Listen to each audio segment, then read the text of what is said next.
by the time you're seeing this, I already had recorded my reaction to Xenoverse 3, like Welcome to West City trailer. So I think this is just the gameplay trailer for the battle mission, the boss fight, lobby Roman from Globeku. So we're gonna be reacting to that This year at Summer Game. Oh, when I get that, started too early. And show up on me, man.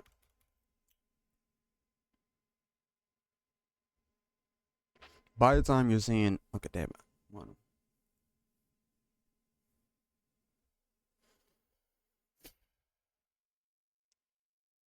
Okay, by the time you're seeing this, I already had uploaded my reaction to the Xenoverse 3 Welcome to West City trailer. But this came out as I was uploading. So we're gonna react to that now. It is by Globeku. This is just, gameplay reaction, battle, like a mission reaction, like a free roam reaction a little bit, but I don't think it's gonna be free roam out in the map or stuff like that. But let's get into it. This year at Summer Games Fest, I got to see Dragon Ball Xenoverse 3 gameplay for the very first time. I didn't get to play it, unfortunately, but it was played right in front of me. It wasn't a video, it was live gameplay, and it was a demo very similar to this one we're watching right now. I'm going to let it run uncut, and I'll let you know everything that was told to me during this presentation, everything that I was able to learn, as well as break down the gameplay that we're about to see. We're going to start right here in this room. We're going to take a look at the lobby outside of this room. I got to see the city outside of the lobby too, but unfortunately we don't have that footage. But then we're going to jump into a mission where you'll see some of the basics of combat, and we're even going to fight against a boss fight. The mission itself feels like a little bit like a parallel quest in Xenoverse 2, though in this case in Xenoverse 3, I don't know if that's actually the case, if it's a parallel quest, if it's a side mission. It looks to be a main mission, as Gamma1 is actually calling us to talk about this request that he has. And so we'll head there and we'll have a big mission and a boss fight at the end. But we'll start right here in this room because it's kind of messy right now. It is the same as we saw in the revealed trailer, so that seems to indicate that this is kind of early game, but I was told that you can actually customize this room fully. You can change things around, you can make this room your own room. But if this is early game, it is going to be a little bit confusing because when we jump into a mission, you'll see that this character is actually level 40. Now, I want to bring up the stats that we saw right before we jumped into this bedroom. And you may notice that we have 5 stats this time around. HP, strike attack and defense, blast attack and defense, and that is it. No stamina, no ki, no anything like that. Definitely a simplification of the RPG systems or the stats that we saw in Xenoverse 2. And the key, like at the least max on key? the stats side. Yeah. Also, you would may have have rid seen of the max key some scans earlier in the month, or I guess last week, that had a little bit of a mistranslation. The GS on the character's shoulders, on their uniforms, and in the trailers and everything, that stands for the Great Saiyaman Corps, not the Great Saiyan Corps. And yes, this is Vegeta from the Saiyan arc that you're seeing right here in the lobby. I spotted Trunks, I spotted Goku as well. These characters seem to just be hanging around. They may be mentors like they were in Xenoverse 2. But outside, we're not going to get to see what the town looks like because we're going to jump straight into I can invite someone to your team. Now, why are these characters here? Them to, like, it will make sense. That's what I was told. But right now, the story, it was not the focus of this demo. It was definitely the gameplay. And here we go. A portal looking very similar to Xenoverse 2 Portal. And the mission that we're about to embark in, most missions are actually 4-player co-op.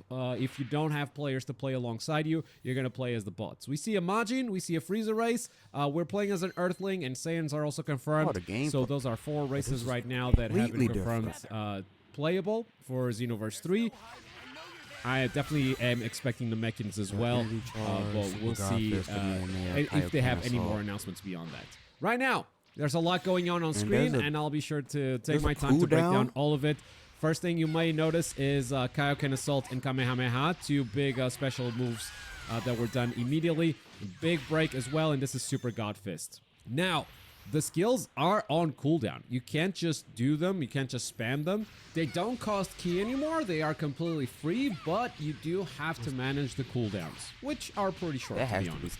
Speaking of Ki, you may notice that there is no stamina. Yeah. Ki does both things, offense and defense. No stamina was bar, more of a so defensive resource back in Xenoverse 2.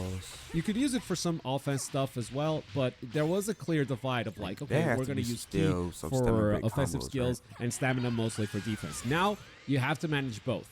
You see the key bar at the center of the screen. It's a very gameplay is reminding me something like resource, and that's why they put it Dragon Ball, X Monster Hunter. I believe you can have a maximum of 5 key bars, and since they are not a stat that you level up anymore, it may be homogenized. Every character may have 5 key bars. The reason why I believe that is that every enemy also has 5 key bars. Every boss you're going to encounter here has 5 key bars, so it may just be universal. 5 key bars for every character. Nice. Here's the ultimate Super Kamehameha.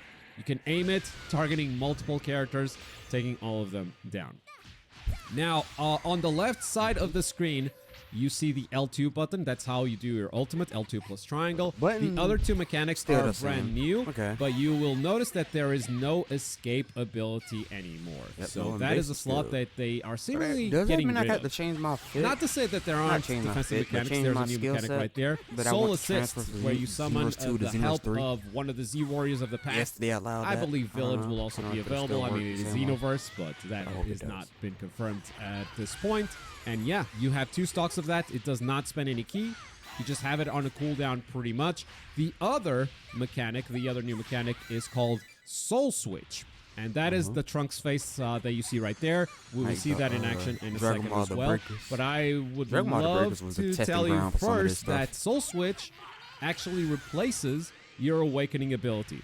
So if you're an Earthling or, you know, a character that doesn't have a big focus on transformations, I could see that being useful, but if you're playing a Saiyan, let's be real, you're going to have a Super Saiyan transformation in there.